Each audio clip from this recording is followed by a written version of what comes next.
It was a nice enough couple. Seems like the guy's kind of a local guy. Woman's like, I know it's important for me to remember what the hell she did, but she had some connection to some government program or whatever. But nice enough young lady, but you can see the indoctrination of the globalist view in her. And what I try to do here, of course, is give her something else to think about, give her another view, because, trying to break through that wall of propaganda that they're fed all their lives. That's what I do out there. Or at least I think that's what I'm trying to do out there. Wake some people up so we can whittle down the numbers, even though I'm doing it my own little awkward, crumbling way. Stumbling, crumbling way. But if you like this stumbling crumbler, then you're going to like the video and you're going to go ahead and subscribe if you haven't already, and subscribe again. I might be able to get to 10,000, who knows. Would that be nice? And most importantly, of course, is subscribe. I might be able to sneak out on the streets tomorrow before the bad weather hits, but it probably won't be long out there, and it's going to be in the middle of the week, so can't imagine there'll be much in the way of funds for me out there, which hopefully you can make up on. So go out there and get yourselves a one of my designs on a T-shirt or a cell phone cover or a mug, and help me out. Not too much to ask, is it, for all the pain and suffering I go through? Right? Huh? All right, let's get to this. Is it back on the streets? Here we go. Just popping quickly. The first few, about a minute and a half of this, like a moron, I hadn't turned on my microphone, so this is coming from the camera mic, so it's a little scratchy at the beginning here, but I thought it was important that you hear the beginning. So anyway, let's get back to it. But it only lasted about a minute, and then we got good audio. So here we go. But now, parallel immigration. Yes. You were inundated by the decent people. Right. Africans. Yes. And of course we have pretty much the same problem now with Latin America. Exactly. Yeah. How do you feel about that? I mean, I think that we don't answer to this question with one voice. So I think the population is somehow divided. Depends on, I would say, like the political position you have. So if you are more social democratic, more left oriented, so you have a very welcoming feeling in regards to immigration. But you do differ between immigration in regards to economical issue or immigration in regards to war and whatever, right? So we do differentiate there. I think the general mood is a little bit more critical right now than it was maybe, I don't know, 8 years ago or so, because 2015 we had like a refugee movement, so we had to adapt or take a lot of refugees at the same time, so this caused trouble as well, right? We were not prepared for that. But I think it starts to balancing off. You think so? Really? Yeah, I think so, because I think that you find that a lot of the Muslim community is assimilating properly? Yeah, I think that especially the Muslim community, which is, I think, maybe the main focus on the Muslim community. Have you seen what's happening in France as we speak? Yes, I mean, France has a very unique issue because... And then there was an article in the paper the other day, there was another gang rape in Germany. Yes, yeah. We do have this particular instance. How's that called? How do you equate that to assimilating? No, but it's only one person from maybe a million who are, you know, like immigrate in this country, and we cannot make this one or like this group responsible for all Again, of it that. seems it's not just, can't be just one, because we're hearing this is like on a weekly and a daily basis. So it's not just one out of a million. And then there are no-go zones within, you know, France and Germany. And here we have our same problem with, you know, ghettos that come in, and you know, there's neighborhoods I can't go into.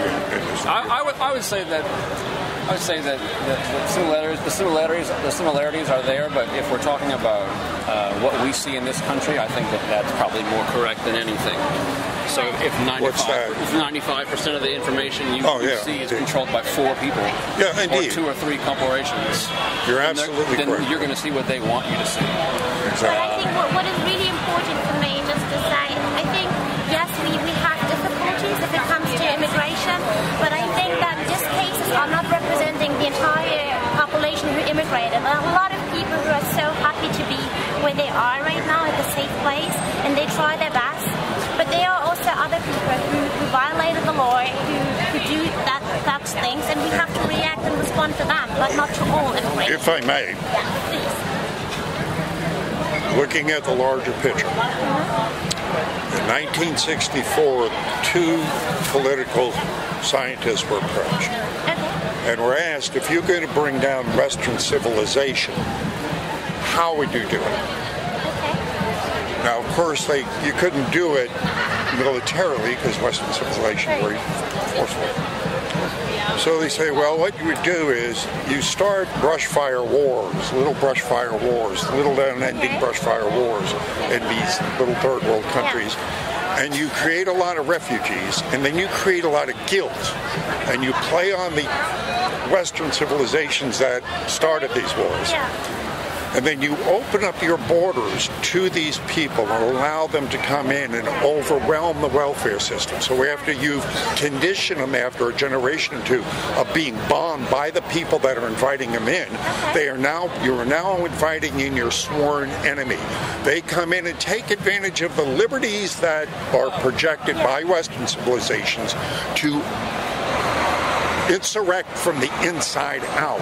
And within a short matter of time, within about 30 or 40 years, you bring down Western civilization from the inside. Does that sound familiar to you, what's happening both in Germany and here? Well, to be honest, I can't speak for the U.S. because I think Well, it's a worldwide, in other words, it was a worldwide question. It was talking about bringing down Western civilization to usher in a one-world government, because they can't do that when you have strong individual Western nation states. It's impossible. It will not happen. The only way to bring in a one-world government is to bring down the Western civilizations from the inside. It's called Cloward and Piven. I would ask you to look it up, and because it'll give you a big and wider picture of why this is happening. Why are supposedly elected officials allowed the enemy in the gates? They allow the enemy in the gates. And the reason is, when you find out who your leaders really are, they don't represent us. First off, they're not leaders, they're representatives. That's number one. Well, indeed. They're not leaders. Yeah, they should be representatives. They should be representatives. Right. You're absolutely right. But I'm talking, when you look at some of the world leaders and what they're involved in, it gets into that murky globalists. How many of them are globalists and how many of them nationalists? Yeah, well, we know who he is. He said it on stage, right? Thank you very much. I will think about that. But is this the way you regard it? I mean... No, that's the way they've written it. I mean, these are plans... No, you personal. Do you regard immigration like that? Like the way you describe it? I think they're corrupted, right? They've corrupted it. We need immigrants. We're a nation of immigrants. Yeah, of course. We're welcome, but they have to come in as long as they come in, legally. It's like I couldn't go to Germany. Well, maybe I could if I was Middle Eastern, and just start claiming take care of me, right? No. Right. Well, here we're the most liberal. No, but we let in more people here legally every year than all the rest of the world combined. But So we are the most liberal nation in the world for immigrants. We need it. We love you. Just come in legally, go through the process, and we love you. This is, you'll become American. But what we're seeing now in this caravan are people waving the flags of the countries they are saying are oppressing them and burning ours. Now, why in the world would you allow that kind of person in your door? But these people who do that, burning the flags down or whatever, they're individual. They don't stand for... They're standing in front, ma'am, excuse me, you can see them standing from a crowd from here all the way down to Ramparts. I mean, 20, like, all the way down, standing above them, waving their flags, the Honduran, Salvadoran, Mexican flags. They got the American flag with a swastika burn on it. They're lighting it on fire and the people are cheering. You can see that video. So I'm asking, why in the world would you want to let that person, I mean, if they were doing it the opposite direction, if they were like burning the flag of the country they're leaving that say it's oppressing them and waving ours, I might say be more welcoming. But when you see that visual and these people are demanding that I pay for them, when they come across that border, I got to pay for their housing, their education, their food, their medical? Why? I think about it. It's called Cloward and Piven. Good. We will look it up. Look it up. Thank you, sir. Thank you. How you doing? It's got a show. I was just listening to you. Yes, thank you. I'm glad someone was.